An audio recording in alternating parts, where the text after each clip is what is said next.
17 that particular day. But Stormy Hollow, the blinkers went on a couple races back, brought a little bit of focus. He's trying enough. I think he can kind of just go ahead, get by those horses, maybe the Alfred's right top of the stretch, and then dig in late to hold off ABC. And Three sneaky. I am going to toss this one in the exact a little bit. And Damon has the other horse in here, the 5 Yes. Cool Train, to go with Stormy Yes. Hollow. The horse is getting some class relief and might have needed that debut from an experience standpoint. Well, this is the one, the half-sibling just got nipped on the wire in the opener yesterday. We discussed that one by Uncle Lino, Zio Lino.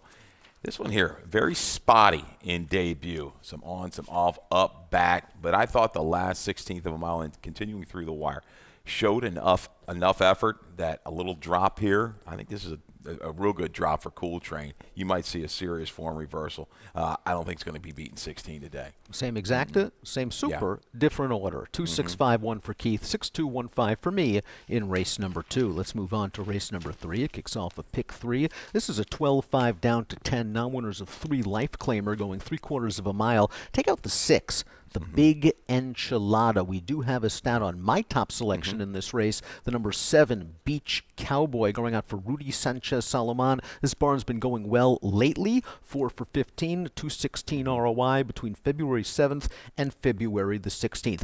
I think when you go to our YouTube channel where you could watch every single individual race in great detail, we have the pan and the head-on shot, you're going to want to watch Beach Cowboy's last race. And do it from the head-on vision. Because this horse broke from an outside post, and the horse to his inside was lugging out on the backstretch right into him. Yeah. So he's 4 wide, but he's in the 7 path. And I think he had to work very hard to get into the race on the outside, and then he understandably tired. This time around, I think Sarah Del Fabro, who has a winner at this meet going to the lead, has to be aggressive and send. Well, the last time you discussed that tactic with her, she got it done on the front end, and I think the scratch to the big enchilada is really big for Beach Cowboy. And you're right, that race last time out, not as bad as what it looks on paper. The 2-back try, Nancy Made My Day, came back to win a good race last night at Charlestown.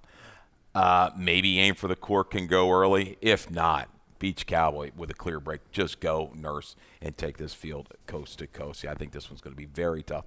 Gets the major assist with the 6 being out. Let's talk a little bit about the 2, because we have Aim for the Cork in the mix. This is a horse that seems very well entered. Remember, this is a non-winners of 3 life claimer. Last time out, this one faced a horse named Ellie's Boyfriend, who came out of that race to win his 6th race when he won a nickel starter at Charlestown, and he earned a 77 Beyer speed figure. So this horse seems very well entered. Raul Mania riding in good form. Yeah, I might like just 5.5, a little bit better than 6, but I think this one will get early position. I don't know if he's quite as quick as Beach Cowboy into the turn. We're going to find out, see if he can kind of track and make a move into it. But you're right, this is really, you get some of these races at Charlestown, and they don't, the clauses and stuff, it's in and it's out. You're facing horses 5, 6, 7, 8-time winners. Now you're back to the straight 3 in life. That's a big help for Aim for the Cork. Order the Kettle's another one here. The double 5 drop for Kieran McGee, right, making the drop here today. Baracho, Stone Speed Day. Winner. Yeah, 17-time winner. Shape Note with a good win yesterday against the grain of the racetrack. Really had no chance in there the way it shaped up. But I think, it's interesting. The other one is out, the other Kieran, but he's going to have to get cranking a little bit earlier. But this is major relief for Order of the Kettle. And this horse has run some significantly faster races in the past. Maybe he just didn't like the muddy track and the company last time out. Didn't change leads over that muddy track. That's not him. No. I think if he is able to change in the stretch, he'll come with a run in this spot. But we're both thinking that Beach Cowboy might be able to get to the front with the weight break. 7-5-2-1 for Keith, 7-2. 5-3 for me in race number 3. We'll move on to race number 4. We're going 2 turns. It's a mile and a 16th event, 40 down to 32. These are 3-year-old fillies. We have a rider change on the 4. Moon Cash Eliseo Ruiz aboard, the second choice on the morning line. This is the first leg of our 20-cent Chesapeake Pick 6 jackpot wager. Pick the first place finisher in each of the 6 races in the Chesapeake Pick 6. If you're the only one, it is a jackpot. Oh, gotta love it. Gotta love it. Also, the middle pick 4 starts in race number 4. And, jump right on in, 50-cent minimum wager. We've got these pick 4s throughout the racing card. I always like the pick 4s. But no, please take advantage of what we've got to offer here. Race 4, though. Let's go to the video of Moon Cash. We don't have this one on top, right? This filly, 3-year-old filly for Cal Lynch. But I thought all in all, it was an interesting kind of trip. And when she kind of looked beaten, had to recover there from that start. You see the bumped around almost a steady at the break. She gets in a little predicament down inside around the far turn. And Dan, I'll let you pick this up. And she ends up shuffling back several lengths. I don't know whether this horse just didn't like being down inside, but you see the shuffle after the bump at the start, and now Moon Cash has got to make up a ton of ground against a very good field. We're going to see Onyx 10 a little bit later on as one of the choices in one of the stakes races, the Wide Country. But here's what we're going to see about Moon Cash. This horse changes leads a couple of times in the stretch, but never gives up. Rallies very gamely for third, and you have to wonder, if not for the bump, if not for the shuffle, maybe this horse is a lot closer. Late to change leads, is going to change, then is going to change back. So things that this new rider is going to have to work on. But this horse has ability. Yeah, very capable rider. Ruiz coming. He was a jock that I followed a lot as an apprentice, but switching over there late. Calling this chart, I'm like, where'd this horse come from? How did she come back? She looked completely done at the 3/8. Pick things back up. I think is a play in her. I don't know, Dan, if she's as quick as Golden Filly early, but I think with a better break, she can lay close enough to stalk. Here's a stat, though, for Moon Cash and trainer Cal Lynch. Offer for the tag for the first time today. Allowance to claiming for Cal, 12 for the last 45, 27%, and a $2.21 return on investment. We both have Moon Cash in the mix. Talk me onto the 7. Yeah. My Dear Antonia, I missed this one. A little bit of a reach here for me, and it's a horse that my partner Bill liked last time out at a good number, and I thought she ran sneaky good with the blinkers off. Ran well in debut at 7/8 of a mile. Not easy to do. Did it on the front end. Beating Ade, who's a multiple winner. Yeah, kept company within my memories. Had trouble that 2-back try. So the blinkers came off last time. Green-Eyed Monster came back to run well yesterday. I think stretching out, looking at the family, the bottom side, Kiowa, okay, multiple route winner. I think she can just get position. I wish she had a better post, but I think she's got enough position and maybe to get in front of Nick Notion, drop in.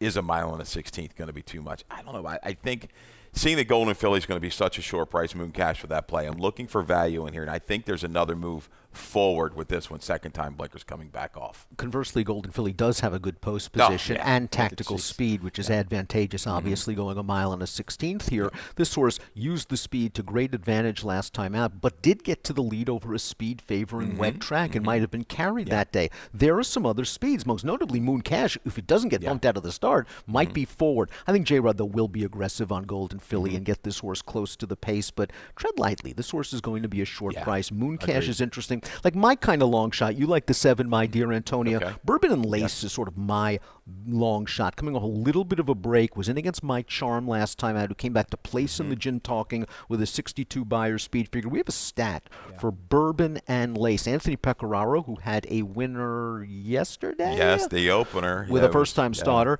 Experienced horses, first-time blinkers, 4 for the last 11, 36%, a $4.40 return on investment. So maybe the blinkers wake Bourbon and Lace up a little bit at a price. 7415 for Keith, 1453 for me. We're just getting started. 4 down, 5 to go on Saturday edition of Today at the Races. We'll be back in a minute.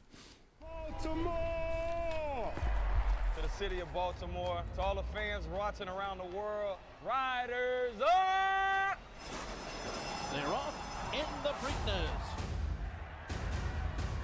All eyes of the world will be on Baltimore. They're head and head. Seabiscuit leads by a length. Seabiscuit is the winner. And it was a powerhouse race again by the big, strong Secretariat. Sunday Silence takes the lead at the quarter pole. American Barrow, phenomenal in the Preakness. And the filly did it! Rachel Alexandra!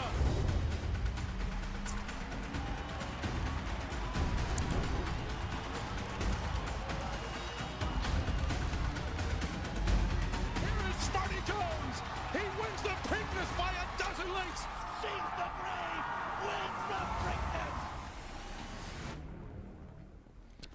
Welcome back to Today at the Races on a Saturday stakes afternoon at beautiful Laurel Park. I'm Dan Ellman. This is Keith Fustel. Race number 5 is coming up. It is a pretty nice first-level allowance race going a mile and a 16th. $49,000 is the purse. Let's take out one half of the entry, the one Stronzino. Let's also scratch the 4 Cocktails at Noon. This is the first leg of our 50-cent value pick 5, the late pick 5, which has carryover potential, which means if you don't hit the pick 5, we'll have a nice carryover into tomorrow's card. Low 12% takeout. It's a great bet, and our colleague Mackenzie Pfeiffer has a ticket for everybody. What you got today? A $40 ticket with a single to get you started right off the bat. 1A War Master stays in for Jamie Ness. 7-5 on the morning line. Might creep up just a little bit with that Stronzino coming out, but he's been steady. Has War Master going to maybe need a little help up front? Right back with a single. Race number 6-5. Spencer Tierra. What a different filly this one's been with the blinkers going on. Race 7. Gonna take quite a few here. 4 deep. 2, 4, 5, and 7 in the wide country stakes. The value there.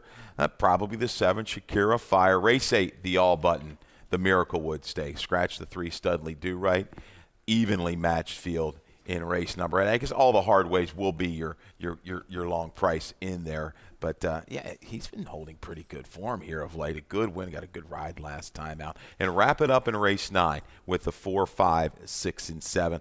A couple of interesting first-time starters included in her ticket. The 4, Rena is Fire, and the 6, High Path for Brittany Russell. You got Gary Cap, Brittany Russell, very, very dangerous with the first-time starters. It's a $40 late value pick 5 ticket for our own Mackenzie Pfeiffer. Mackenzie likes the 1A War Master, and so do you in race number 5. This is a horse got up for second last time out. Might have caught a speed favor in track. I know he caught a very sharp horse. He caught a very sharp horse, a horse we saw win yesterday, clear by about 2 and change for Gary Capuano. Was that 3 or 4 in a row for Secret Zipper? So he's on to bigger and better things. But War Master is another one. He's a horse I've always liked, but he might need just a little bit of help up front. He just might get it as well. I think Virginia City is sharp right now. Derbiness as well. These look like the 2. So I'm hoping they get engaged. I think they certainly will by the time of the 3 A's. And I don't think Virginia City is going to really give in too much initially. So that one and Derbiness get involved.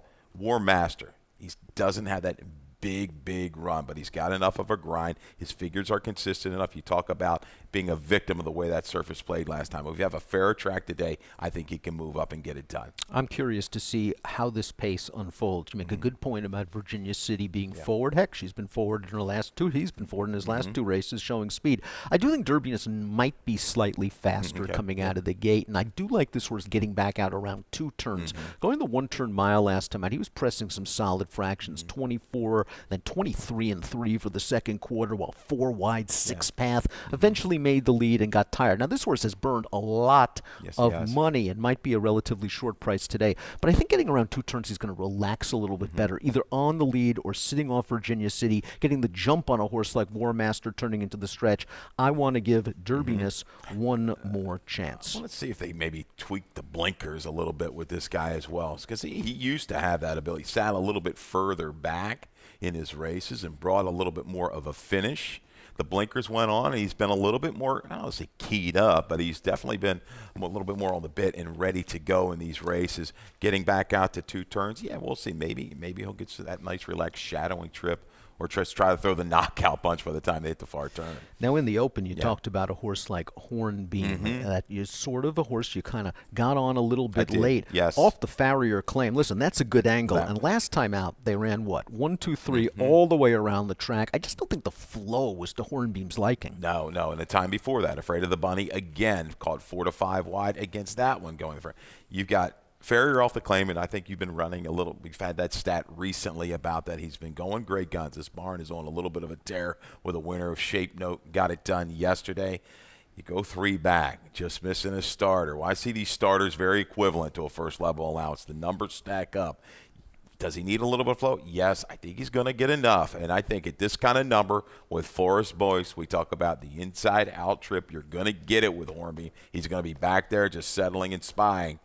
Man, if I see a 47 and change go up and like a 12 and change 3/4, I'm going to be liking what I'm seeing with Hornbeam at a price. Give me a 49 because I want a two-speed number. 6'3". Virginia City might be the horse with the most upside in this field. I think he's going to be close to the pace. 1A, 2, 5, and 6 for Keith. 6'3", 1A, 7 for me in race number 5. The kickoff leg of our late 12% takeout value pick 5. Let's move on to race number 6. Race number 6 is a state-sired allowance. These are for fillies and mares. We're going 3/4 of a mile. Take out the 2. Genie in a Bridle. It's another very competitive race. It's also the kickoff leg of our 50-cent late pick 4 this afternoon, which of course features 2 stakes races.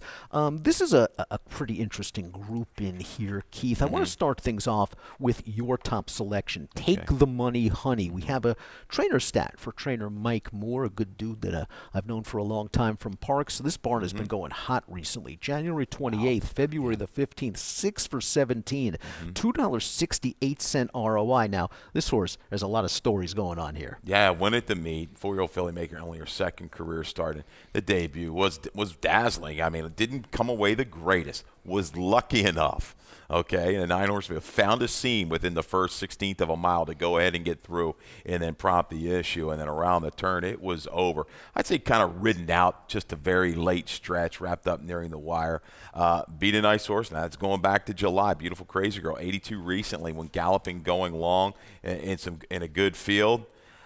She's going to have to be tied on. The stat encouraged me. It looks like a ton of upside. I don't know what.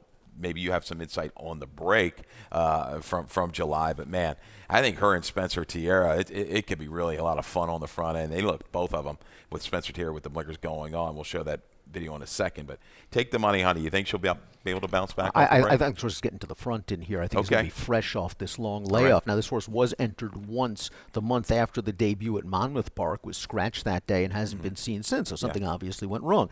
But I do trust this barn. I do trust this rider to be aggressive out of the gate, and I just think Take the Money Honey is going to be fresh. Now, will that work against the horse like the 5 Spencer Tiara? We have a video spotlight. This is a horse that when the blinkers have come on has been very aggressive out of the gate and has been forwardly placed, as we see in this race at Aqueduct. Yeah, she recovered from a little bit of a bobble at the break, but got right into it, into the bit, and handled the pressure. I love the way Ken saw. It was a beautiful rating job around the turn. Nursed with pursuers behind this duel.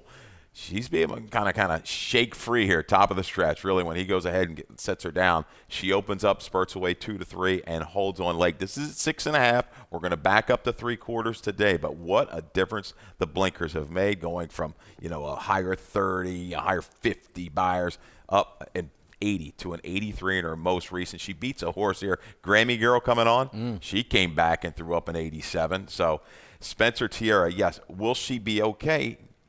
Maybe prompting the pace. The break, the first 16th, is going to be critical for both the 4 and the 5. That's the key. Hopefully J.G. Torrealba can get Spencer Tiara to relax a little bit. If Takes the Money Honey really wants to go and sit right there, get the jump on the true closers. But you're right, strong field last time out for Spencer Tiara, who is my top selection. Isn't Bondiva just going to trip out here? I know we've had a couple of disagreements up in the press box about Bondiva's last 2 races. 2 starts back, it looked like she had it won. You guys up there said she hung a little bit. I said maybe a better horse beat her. Last time out, she made the lead again in the stretch. Maybe some folks thought she hung. I thought she ran better than it looked. Look at those splits. 23 and 2, 23 and 3. She's battling for the lead. She makes the lead. She understandably gets tired. Forrest is going to have her in a great spot tracking these 2. Absolutely great spot. I like her better here at the 6 furlongs, 2 over 3 wins at 6. You're right, moved into those internals, got the lead, just a little bit of fade. Willard's a little grumpy sometimes. He certainly is. So the 2-back try of the Comet might have been a touch harsh, but you know what? He's been on a long time. He's one of the best chart carlers in the country. He's done a phenomenal job. But yeah, we're going to keep him around. But Bondiva should be perched coming to the top of the stretch, ready to roll into this flow. It's a good race. Spencer Tierra out of a triple key race last time out. It'd be interesting to see what we get from Dazzy. Turning back from a mile and an eighth to 3/4 of a mile. I know this horse can sprint successfully, but are you worried in a situation like this with this just deep cutback in distance? Maybe he's outrun early? I would think she's outrun early. I don't see her maybe 4 or 5 out of it once they leave the far turn. She's going to have to ramp it up. I mean, you've got obviously take the money, honey. A little bit of improvement at 7-8. You think she's going to last. And Bondiva, she looks like she's going to put up a fight every step of the way. So I don't know if this field is really going to come back to her. We shall see. She better be ramping it up by the quarter pole. Time for the stakes portion of our program, beginning with race number 7. We're going 7/8 of a mile. It's the $100,000 wide country for 3-year-old fillies. It stays intact. Icona Mama, the 2, is the 2-to-1 morning line favorite. And we'll start things off with Icona Mama going out for trainer Flint Stites. We have a trainer stat for Flint Stites and Icona Mama. 2 to 4 month layoffs on dirt, 14 for the last 70, 20%, 245 ROI. Icona Mama had a very good campaign last year, third in a graded stakes race. This horse was 6-to-1 in a grade 1 in New York, and then certainly put the boots to the field last time out at 1-5 at Penn Nat. Just buried the state breds up there at Penn National, drawing off by 9, 75 by her coming back. Where has she been? The stat, it gives you a little bit of hope there. The only thing knock I had when I looked at it, I looked at the 3-back race, the Pocahontas at Churchill. My comment is, no one really set the world on fire next time out. So I'm just not quite sure. She's going to have to be tied on right out of the box at 7/8 of a mile against this group. But certainly it looks like the talent's there. I know I've read some comments from trainer Flint Stites. It looks like she's been pretty mature and ready to go. So he's got confidence in this filly by Maximus Mischief. I went with Onyx 10 in here, and it's usually a play I don't like. Horses coming off real good trips. Onyx 10 had a really nice trip last time out. Stumbled a little bit leaving the gate, but just found a really nice position just off the pace hitters. The rail opened up, and Onyx 10 took advantage. But I like the way she finished that race off going 3/4. I don't think 7/8 is going to be an issue, and I think this pace will be legitimate to set things up for Onyx 10's last run. Gary Capp's been going on a roll. Absolutely. Gary Capp is loaded today. He's got 3 horses in a row that look very good, 7, 8, and 9. The first we'll see, but proven here in races 7 and 8. And the speed you're talking about, I guess New Boots is going to try to go ahead and send Field maybe of Roses, the 2 a little maybe. What's that? Field of Roses, maybe. Absolutely. 2 for 2 here for Farrier and even Safe Trust. Let's go to the video of Safe Trust real quick. We've got her into the mix. This was really good. Now, Mosler on an off track last time, a muddy sill surface. First off, a little bit of a break. This was impressive to me. Absolutely. This is a first start off of a layoff, and, you know, sometimes you just expect these horses to need it, especially this time of year when you could be missing some training time because, you know, the weather's so bad. Safe Trust just shows sharp speed, puts this horse away on the inside, and just keeps on grinding it out. It's a really good performance, considering that the horse that she's battling with is also 5-2 and just tires very badly to finish 6th. We know this horse has ability. She showed it, earning a couple of stakes placings last year, and she doesn't need the lead to win. Good outside attack post. Jose Corrales last out winners, 21%, 203. Yeah, that was super strong. She just toyed with the horse to her inside, and that was a horse that I liked. That was in my memories, right, for Farrier, who'd come off a really visually impressive performance. So Safe Trust on or near the lead. I think she can stay the 7/8. I like the grinding style of Onyx 10. But, what do you think you're going to get? Shakira Fire now third off a little bit of a break. She's ramped up a couple nice runs her last 2. Maybe the 7/8 hits her right between the eyes. I think it does. I think now that she's going third off the layoff is a big angle for her, and I think there's a chance that there's a barbecue in front in this race, and it sets things up for Shakira Fire's late kick. So I wonder if just this race is what they've been pointing off for all along. She faced in my memory. She got wired off the bench going 5.5. A little bit better last time out. Onyx 10 had a better trip. I think this time might be the time for your second choice, Shakira Fire. Yeah, and Field of Roses, take nothing away from both of those performances. From a buyer standpoint, has to improve a little bit, but they've got faith in this 3-year-old filly. 5, 7, 4, and 2 for Keith. 5, 2, 4, and 7 for me in race number 7. And now we'll move on to race number 8, the $100,000 Miraclewood Stakes. 3-year-olds going a 1-turn mile. Scratch the 3, the morning line favorite, Studley Do Right. He will participate a little bit later today at Turfway Park over there, Topeka surface in the Battaglia Memorial. Sacred Thunder now becomes the horse to beat. Let's watch Sacred Thunder in a couple of these last time out. And Sacred Thunder, listen, He's had nothing but bad luck recently, and it continued in the spectacular bid. Yeah, he didn't get off the greatest either. Just a little bit slowly from the inside. He was able to regain it, recover, get a little bit of position. But man, this is just a nightmarish trip from say the 3/8 pole to very, very late. Cruising well in hand, Barbadian runner, the eventual winner, is going to hem that one in, top of the stretch, and he's just paused from here. And nothing Torrealba could do. There's just no room. And by the time Sacred Thunder gets clean, it's just too late because Barbadian Runner and Forest Boyce just got the jump on him. But take a look at this last 16th of a mile from Sacred Thunder. The way he was cruising, entering the turn, and the way he finishes makes you think that if he had a clear run earlier, he might have won this thing. And now he gets an extra furlong. I know Gary's not happy about drawing the rail again, but it's a 5-horse field. We've got a mile with a long stretch to the second wire. He's very dangerous. And I think two of these horses are going to go ahead and go. Crab Daddy, very eager last time with the blinkers on. I think will be hard-pressed not to keep on or near the lead along with Pay Billy. So even a little bit of a hesitation from that inside post of the mile, which we see a lot at Laurel Park when you watch these mile races, I think he can kind of go get close enough and do it within himself, so he's not going to have to expend too much energy after that first half of a mile. It's the class test for Pay Billy in this race as he steps up after 2 consecutive victories. I like that when they turned him back to a sprint, that this horse was able to stay within range and grind it out because he just looks and acts like a horse that wanted distance. And we saw that last time out. Now, he got a great ride that day. Slow pace up front, but I really like the way he sprinted on home. I think he's coming into his own, and I think the pace in the short field like this won't be blazing, so he'll be in with a big chance turning for home. Yeah, it'll be interesting to see the first quarter of a mile. How does Crab Daddy handle it? How does Villalobos handle it with Crab Daddy? How does Mena handle it with Pay Billy? These two riders race. They could walk the dog a little bit here. If things shake free and you see 25 and one open up first,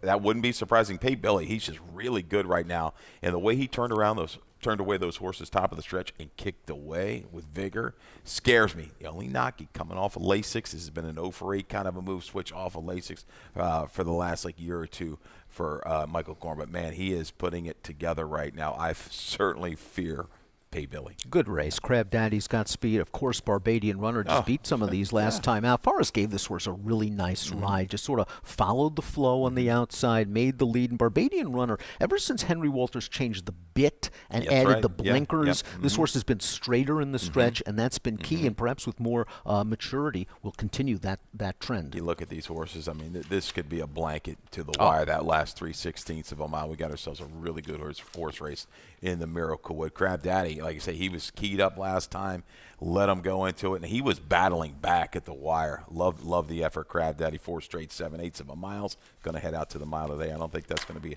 a huge impact for him. So pick your poison. I'm just taking a trouble horse, Sacred Thunder. Horse to beat, in my opinion. 1-4-2-5 for Keith, 5-2-4-1 for me. Let's close things out with race number 9, Maiden Special. 3/4 of a mile, 3-year-old fillies. Take up the 3.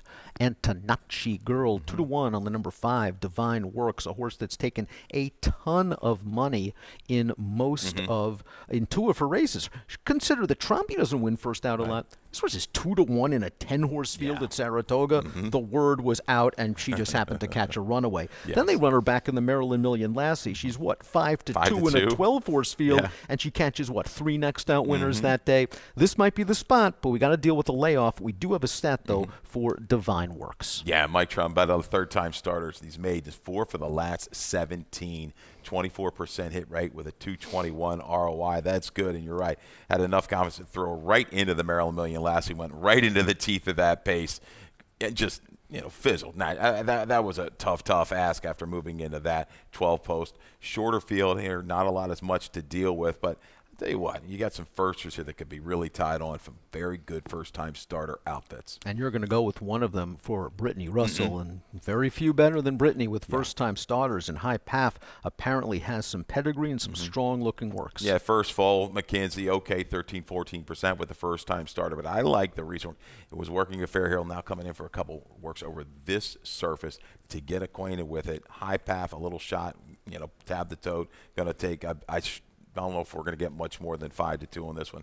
But the Gary Caprown Arena is Fire's Rangers. I know you talked to him a little bit about this 3-year-old filly by Blofeld. Yeah, seems like this horse has a little bit of speed. Gary told me she's a little bit of a nervous filly, so we'll see what we get from her in the paddock. But she's by Blofeld. We know that horse does very well with first-time starters. The dam won 2 dirt sprints. The third dam was a Group 1 winner on both turf and dirt in Argentina.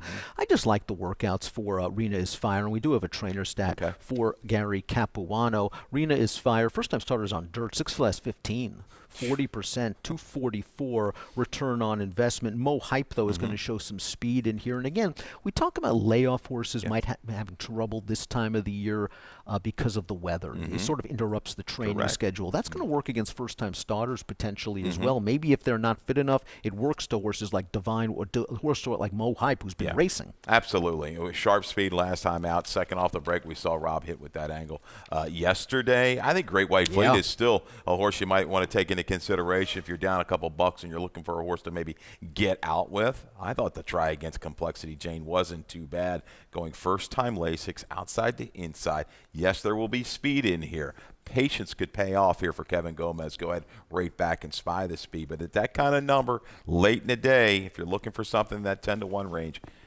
she might just be the perfect option. And there it is. We had another audible win. We had an audible exacta yesterday. No, I really thought this horse ran sneaky well last time out, Keith. I agree with you 100%. Just not a hard chase at a big price, first-time blinkers. And then hung in there pretty well. Maybe the Lasix on gets her over the top at a decent price. 6254 for Keith, 4526 for me. Best play time for the Saturday card. Keith, what you got? Yeah, okay. We're going to go to a little bit of value. I think I ended up going value play more so than maybe a top shorter price best bet. Well, this is a good bet too. My dear Antonio at 12-1 for Mancia. The blinkers came off last time. I like the effort. Caught a little bit of wide, a little grind to the stretch, through the stretch against a horse that came back and ran well yesterday. I hate the post.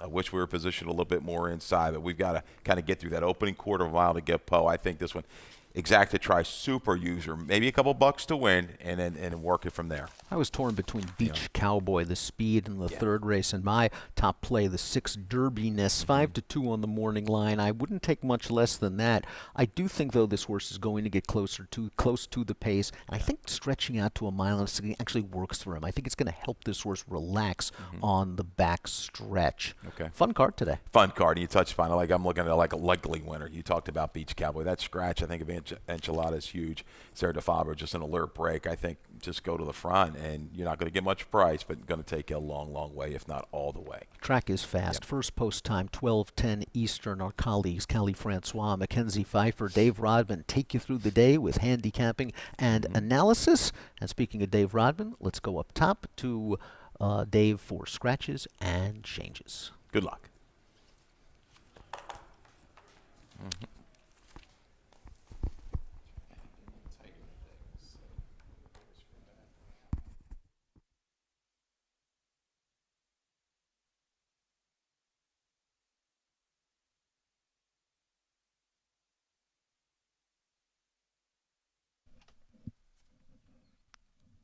Good morning, everyone, and welcome to Laurel Park. Track condition fast. Clear skies, temperature in upper 30s, winds out of the southwest at about 5 miles per hour. 9 races on the program today. Here's a look at your Laurel Park changes. First race, number 1, Cupid's Claws, 2 over. Second race, scratch 4, Peace Crusader. Second race, scratch the 4, Peace Crusader.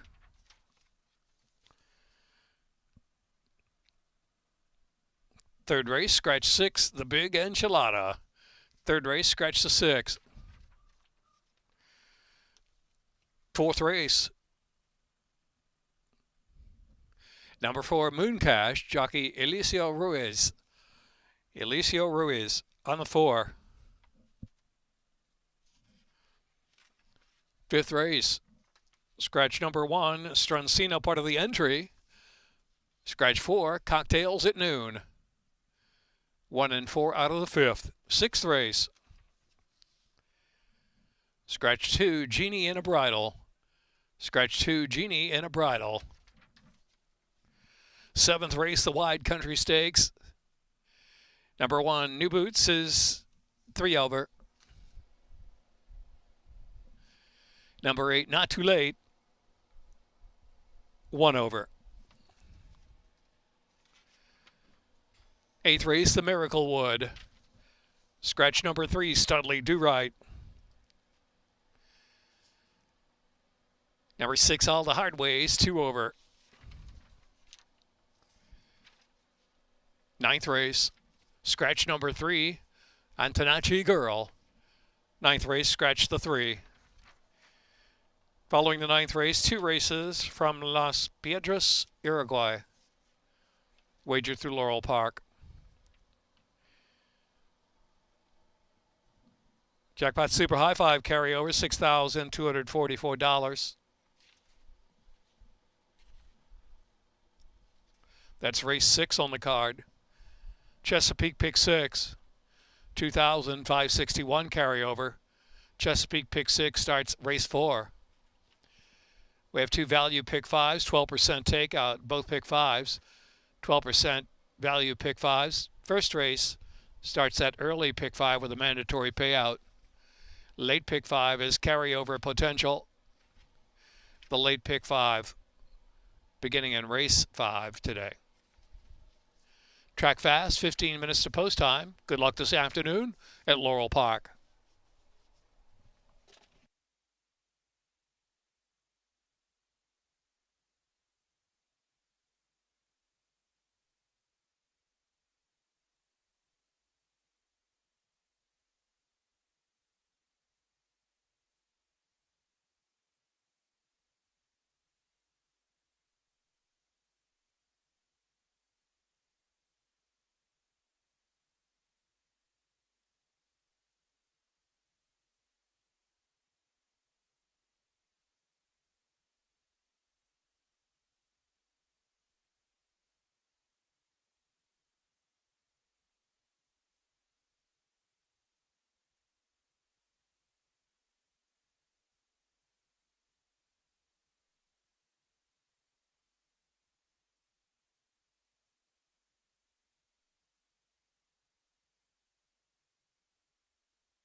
And welcome to an action-packed Saturday that we have here. 2 stakes on the card starting in race 7. We have a lovely late pick 5 sequence that we have later on. But let's discuss the early value pick 5, of course, low industry percent takeout. You get to take a lot of money home with you if you hit that. Keith Fustel, $36 for his ticket. He opens 3 deep with the 3, 6, and the 7. 2 deep. He keeps it pretty tight. He doesn't go too crazy in any of these races. Morning Thoughts being his top selection. selection here in race number 1. Race number 2, he goes with the 2 on top there. Race at number 3, he goes with the number 7, 2 deep there in that claiming 12-5 Beach Cowboy. We'll have a stat later on with that one. Race number 4, 3 deep with the 1, 4, and 7. The 7 is his value play of the day in My Dear Antonia. Morning line 12-1, and the 1A and the 2. The 1 is a coupled entry scratch, and he goes with the 1A as his top selection. $36 starts in a claiming 7,500, going a mile into 16th on the dirt for the 4-year-olds and up. No scratches here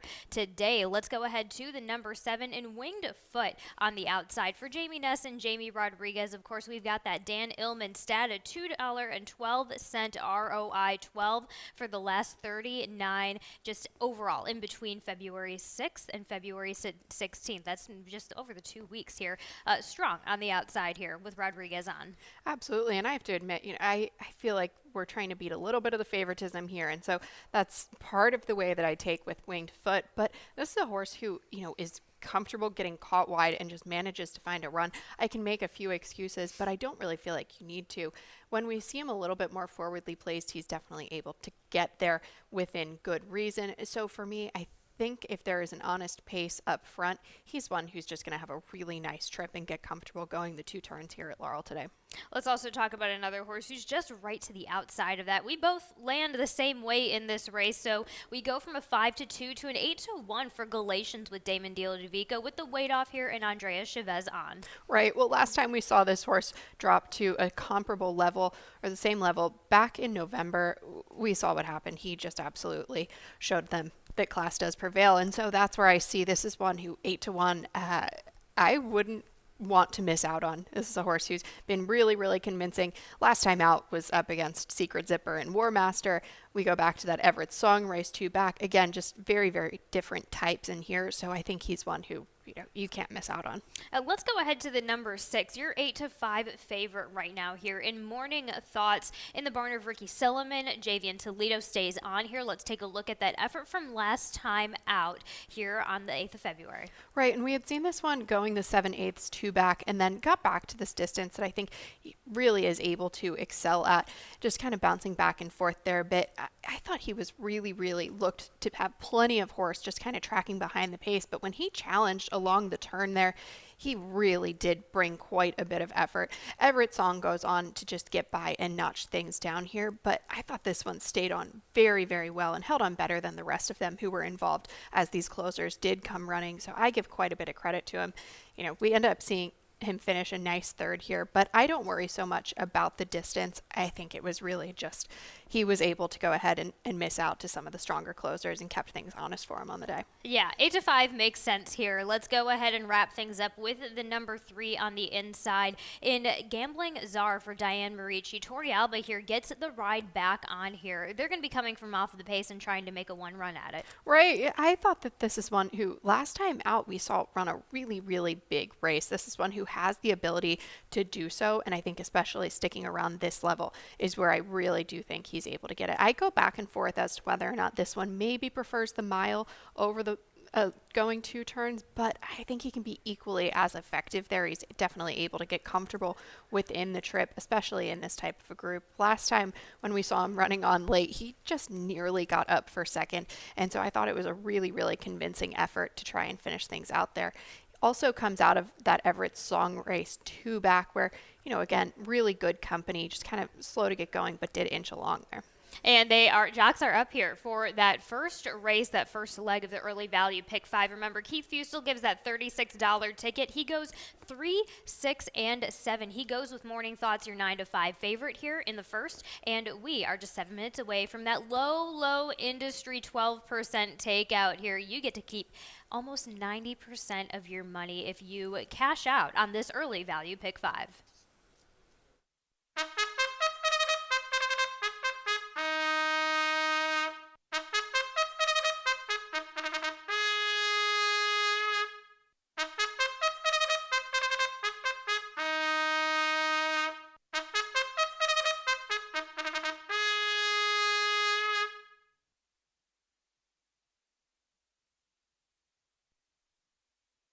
First race, 7 minutes away. Moving on to the track now. Number 1, Cupid's Claws, 2 over.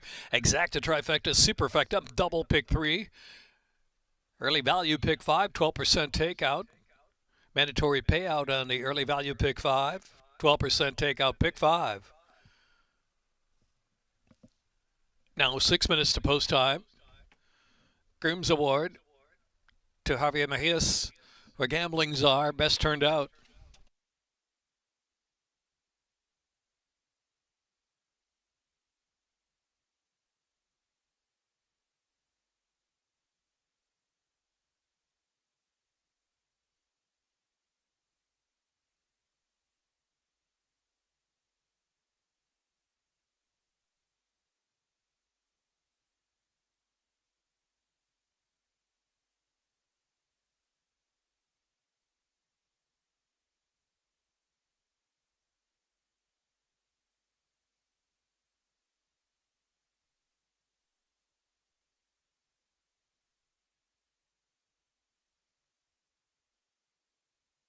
Five minutes.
Four minutes. Value Pick 5, 12% takeout. Early Pick 5. Mandatory Payout, Early Pick 5. 4 minutes away.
1 minute to value pick 5.